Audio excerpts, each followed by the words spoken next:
My name's Duncan Goose and I'm the founder and managing director of a business called Global Ethics. We have a really simple proposition that we create products under the one brand, like One Water, and then we give away all the profits that we make to fund like-for-like humanitarian causes. So for example, in the case of One Water, we give away all the profit we make to fund water projects in developing countries. So far the business has given away about £6.8 million to go and affect change in the world. So that was where the business was before the investment came in. We've changed the business model a little bit, and we're now working in partnership with people, and we're licensing the brand to them, and then the money goes from the foundation to projects in developing countries.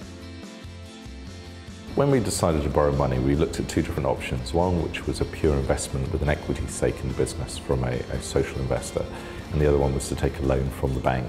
Two very different kind of approaches to putting money into the business, and eventually we decided to go with the bank because they had a different kind of strategy for putting money into the business, which was much more on a loan repayment basis rather than taking a physical equity stake in the company. We weren't quite sure how to set up the loan or the investment into the company, so there was a bit of give and take on both sides with the bank to find the best model to achieve that.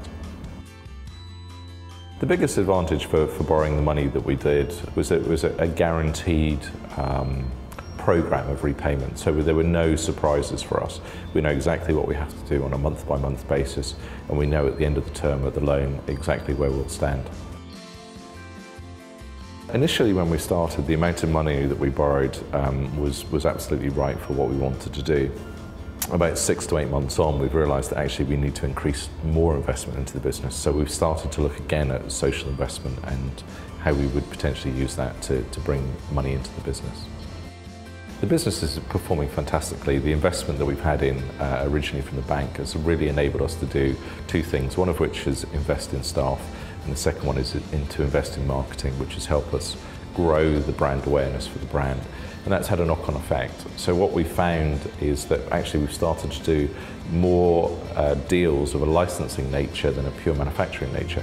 And also that's taken us out into global markets as well.